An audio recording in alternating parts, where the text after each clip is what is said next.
Have you ever heard of political scandals that involve the corrupt elite that were then used to do all sorts of horrible things in the world as a form of distraction? Does that story sound familiar to you? Okay, I see some of the brothers, as soon as they hear Epstein files, they'll turn around and they'll walk back in the masjid to hear the rest of the khatira. Right? Everyone is like, what is going on here? I want you, before I mention the ayah in the juz that we just completed, I want you to imagine what would the Epstein files in the time of Quraysh look like? And then go a bit back, what would it have looked like in the time of Bani Israel, Fir'aun, in terms of their ruling political elite and the fada'ih, the exposure and the humiliation that came out, and then how they reacted to those scandals that came out. And subhanAllah, you will see the trend in history constantly repeating itself. And so that I'm not being ambiguous at all, it is very obvious to any discerning eye that the war on Iran and much of what is happening right now in terms of political turmoil is a distraction from the fada'ih, from the exposure and the humiliation that has come out in these files. That involves the political elite, that involves the media elite, that is so disgusting beyond imagination that even the most conspiratorial mind, when you start to read a little bit into that, as to what these people do, how satanic they actually are, you say, A'udhu billahi minash shaitanir rajeem, wa nas'alullah al-afiyah. May Allah protect us from their evil, and they are indeed evil, and these practices, and the attempt to cover that up because they are not being held accountable and they don't want to be held accountable. There's something extremely gross and disgusting about it. And there is no doubt that war is a fitting distraction to that. Who knows what type of blackmail exists there? You know, there's some reporting, and I'm going to say this is unverified reporting, so I'm going to actually make that clarification, that even using the words EP, epic fury, not because it involves Masjid Epic in any way, epic masjid, epic fury, EP, is a way of getting the SEO, the search engine optimization. Instead of Epstein, Epic, have EP, so that when people put Trump's name in, they get that. And you see all these things circulating, but it's very clear that people are catching on to the idea that there are fada'ih, that there are humiliations and exposures and scandals that are being covered here by the political and media elite, and that this war has something to do with that. Some sort of blackmail, some sort of disgusting cover-up is happening right now. And I was thinking about this one ayah in Surah Al-Isra. Allah subhanahu wa ta'ala says, وَإِذَا أَرَدْنَا أَن نُهْلِكَ قَرْيَةً أَمَرْنَا مُتْرَفِيهَا فَفَسَقُوا فِيهَا فَحَقَّ عَلَيْهَا الْقَوْلُ فَدَمَّرْنَاهَا تَدْمِيرًا. It's in Surah Al-Isra. Allah subhanahu wa ta'ala says, and when we command its elites. There are different ways to interpret this ayah. The ulama give three interpretations. إِذَا أَرَدْنَا أَن نُهْلِكَ قَرْيَةً أَمَرْنَا مُتْرَفِيهَا. We either command its elites, the corrupt, the elites of society, to obey Allah subhanahu wa ta'ala, فَفَسَقُوا فِيهَا, and they disobey Allah subhanahu wa ta'ala. And so one interpretation is that Allah Azza wa Jal gives the command and they disobey. That's one interpretation. Okay? So irada shar'iyya, Allah legislated a command of righteousness, فَفَسَقُوا فِيهَا, so they disobeyed, فَحَقَّ عَلَيْهَا الْقَوْلُ, so therefore the punishment upon them was justified, فَدَمَّرْنَاهَا تَدْمِيرًا, and so complete destruction came upon them. So one interpretation is that Allah Azza wa Jal commanded the elite with good, with righteousness, and they disobeyed, and so the punishment was written upon them and complete and utter destruction came to them. Another interpretation is, amarna here means divine decree, katabna alayhim, that Allah Azza wa Jal let it happen. Not that Allah subhanahu wa ta'ala commanded them to be evil, but Allah allowed their evil to get the best of them and to grow to a place where the ayah would read like this: when we want to destroy a people, we let their elites fall into complete moral corruption, into complete decay, fusuq. And then the punishment becomes justified, and then you see them completely wiped out. So another interpretation, because إِنَّ اللَّهَ لَا يَأْمُرُ بِالسُّوءِ, Allah does not command as-su' wal-fahsha. He doesn't command evil. Here, amarna is katabna. Allah lets it happen.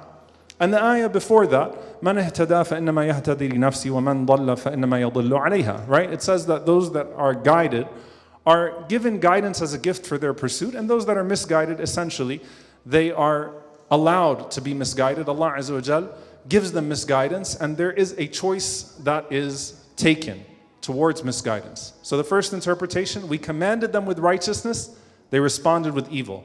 The second one is, when we wanted to destroy them, we let their evil get the best of them, and so you saw their elites, mutrafiha as their elites, fall into complete corruption, and then the punishment came upon them. The third one is, amarna lahum.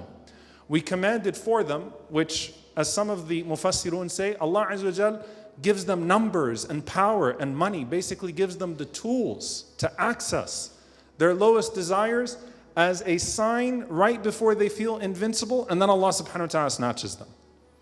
So again, the idea of this ayah is, when the destruction of a people is near, you see it in their elites acting in the most atrocious and corrupt of ways. And when their mutrafiha, when their elites act in that way, then know that destruction is near.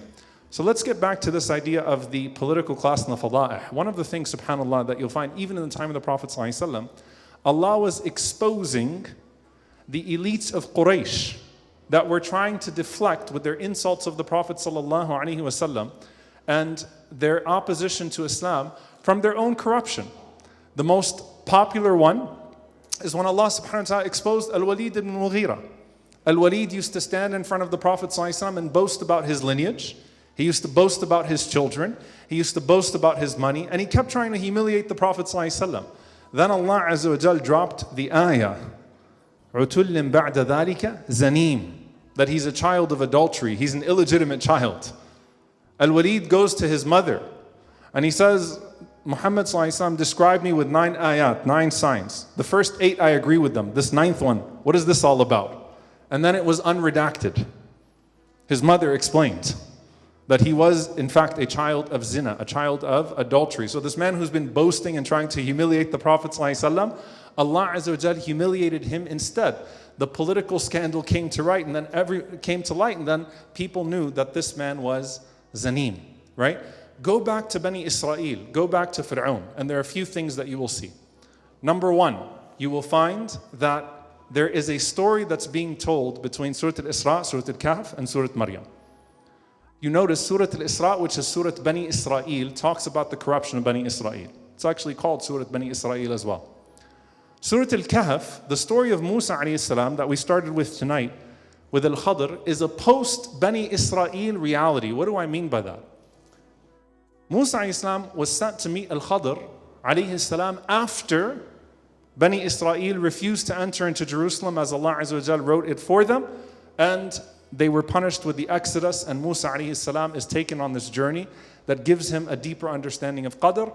And then comes Surah Maryam, and Zakaria alayhi salam is looking out at Bani Israel, and he doesn't see a prophet to succeed him or any sign of righteousness to keep it going. So he makes dua for a son. Allah gives him who? Yahya alayhi salam, with all these beautiful and noble qualities, a righteous man. And why will Yahya alayhi salam be martyred? Why would Yahya, who has all these beautiful qualities, hananan min ladunna, who was so kind and compassionate and merciful that even the animals, Yahya alayhi salam was giving his food to the animals because of how kind and merciful he was. Barram biwalidayhi, so good to his parents, has so much mercy, has so much compassion. He was someone who was the most authoritative on the Torah, right? He's a scholar, a jurist. Why would Yahya alayhi salam be killed?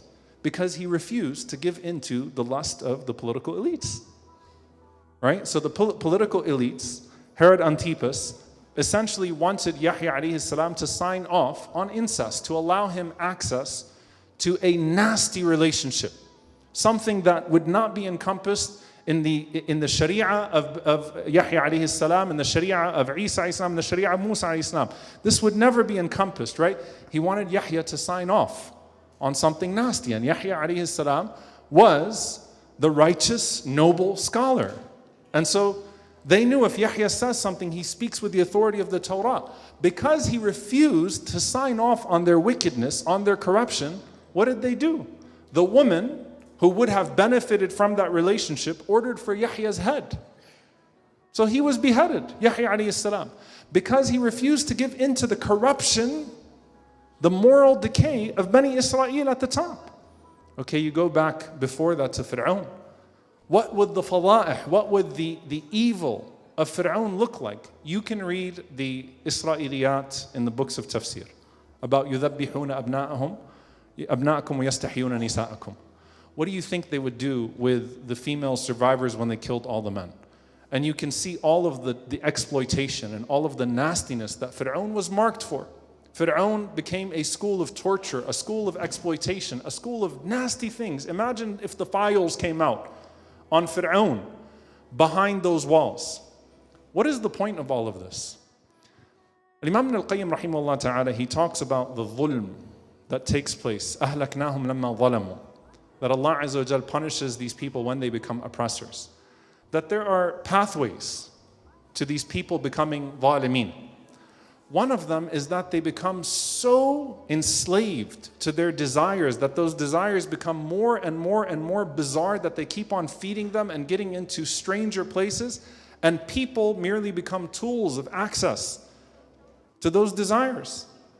And so they start to give in, and they no longer have any sense of fitrah. Their morality is completely gone, and because their morality is gone, they don't see people as people anymore. They see everything as a tool to their desires. And the desire to dominate is a shahwa. That is a desire. So dhulm comes from a desire to dominate, a desire of power. And then it's power by any means necessary. And so there is a relationship between people losing their complete moral compass and then being willing to use people in pursuit of their complete moral decay. And then how do they act when they find themselves in that situation or when they are exposed? There's distraction. There's deflection. Fir'aun trying to shame Musa alayhi salam. You killed that man. Who is Fir'aun to shame someone for murder? Who is Fir'aun to try to shame Musa alayhi salam for murder? Like, do you realize who you are? But deflection, distraction, find something else. Throw another name at the Prophet sallallahu alaihi wasallam. Make another excuse. Hurry up, turn their attention elsewhere. Because otherwise, their corruption and their decay will be exposed. And Allah Azza wa Jal is saying that it gets to a point where the rot cannot be ignored anymore. The rotting cannot be ignored anymore. And when that rot cannot be ignored anymore, حَقَّ عَلَيْهِمُ الْقَوْلِ. You know, if you read Adwa al-Bayan, my favorite tafsir that I read on, in general, one of my favorite tafsir, Muhammad Amin al-Shanqiti rahimahullah ta'ala, but he was talking about this ayah in particular, and he was breaking down the three opinions that I mentioned. And subhanallah, you look at حَقَّ عَلَيْهِمُ الْقَوْلِ, or حَقَّ عَلَيْهَا الْقَوْلِ in this ayah, it becomes prescribed upon it punishment. Like, does Allah Azza wa Jal need anyone to permission give him to destroy a person? Allah knows what this person is going to become, right? Allah knows what these people are going to become. But Allah subhanahu wa ta'ala, حَقَّ عَلَيْهَا الْقَوْلِ, one of the benefits of that it becomes justified, written upon them, is that no one will cry any tears for these people when Allah Azza wa Jal brings divine justice on them. That they fall in the sight of the people and they become so hated and so despicable that when Allah's justice falls upon them, مَا بَكَتْ عَلَيْهِمُ السَّمَاءُ وَالْأَرْضِ. No one sheds a tear for them. Alhamdulillah. Alhamdulillah. You can put in your imagination who bi'idhnillahi ta'ala Allah Azza wa Jal will satisfy us one day with their destruction. Right? And you say, Alhamdulillah. No one says, oh, what a good man anymore. No one says, oh, what a good woman. No, like it's someone's fusuq, someone's evil, and their moral decay becomes so obvious that they participated in something so evil. حَقَّ عَلَيْهَا الْقَوْلِ فَدَمَّرْنَاهَا تَدْمِيرًا. And then complete destruction comes upon them. The last thing I share with you is this. I know that many of us, subhanAllah, when we see like these types of things, like where are we living? What kind of time are we living in? Seriously, what kind of time are we living in? To see the level of evil. And it's very clear now, every accusation is a confession. Everything they accuse us of, they do. Everything the Zionists accuse the Palestinians of, they did. And everything they accuse Muslims and Islam of, and our beloved Prophet ﷺ of, it is their practice. They actually do those things. It's very clear now, to the point that when they make an accusation, you should know right away that that is a confession. That what they're saying is a confession of what their lives are actually like. What is the hope of this all? That Allah subhanahu wa ta'ala connected their dimar to their fala'ih. He connected their destruction to their exposure. That when they reached that point where they felt invincible and when they were completely exposed, that's when destruction came upon them. That's when their end was near. And the thing is that in the minds of these people, when they think that they've escaped accountability for the most disgusting of their crimes and most shameless of their crimes, that's when they think they're most invincible. Because like, I'm looking around, nothing happened to me. I wasn't destroyed. And that's when Allah subhanahu wa ta'ala takes them by surprise from a place that they never expected. وَإِذَا أَرَدْنَا أَن نُهْلِكَ قَرْيَةً, Allah subhanahu wa ta'ala says, when we wish to destroy a people, أَمَرْنَا مُتْرَ فِيهَا فَحَقَّ عَلَيْهَا الْقَوْلُ فَفَسَقُوا فِيهَا فَحَقَّ عَلَيْهَا الْقَوْلُ فَدَمَّرْنَاهَا تَدْمِيرًا. So remember this next time you're reading in Surah Al-Isra and you're going through these verses, that Allah is not just telling us the stories of prophets and righteous ones that stood up against the corruption of their time and the empires of their time. Allah is also telling us about the disappearance and the destruction of those empires that they stood up against. The same people that mocked them became mocked in history for their depravity. May Allah subhanahu wa ta'ala allow us to see that as well with those who are being exposed today, and may Allah subhanahu wa ta'ala give victory to the oppressed, and may Allah azza wa jal elevate the righteous, and may Allah subhanahu wa ta'ala spare us from being victims of their crimes or from becoming criminals like them, so that we would be punished in the hereafter like them. May Allah azza wa jal protect us in every way. Allahumma ameen. Jazakumullahu khairan. Wassalamu alaikum wa rahmatullahi wa barakatuh.